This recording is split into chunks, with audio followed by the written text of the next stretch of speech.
তাহলে সব রেডি আছে, বিরিয়ানিটা বাড়লেই হয়ে যায়। ও মাম্মা, মাম্মা প্যান্টটা পটি করে ফেলেছে, তুমি জল টল কিছু আনোনি? আরে জল টল কিভাবে নেবো, আমি তো তাড়াহুড়ো করে বিরিয়ানিটাই নিয়ে নিয়েছি, এখন যে কি করি? দেখো কিছু একটা ব্যবস্থা করো, নাহলে আমি পটি শুদ্ধ হয়ে কতক্ষণ থাকবো? আচ্ছা ঠিক আছে, কিছু একটা ব্যবস্থা করছি। এই তোরা আসছিস কেন? তোরা চুপ করে বস না, বাচ্চা মানুষ করে ফেলেছে।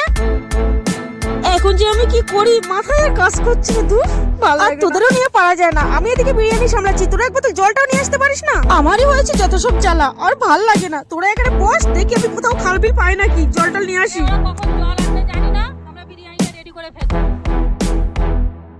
অঙ্কন, তুই কি এখনই খাবি? মাম্মি, আমি ডান হাত দিয়ে খাবো আর বাম হাত দিয়ে পিছনটা চেপে রেখেছি। আমি এখনই খাচ্ছি।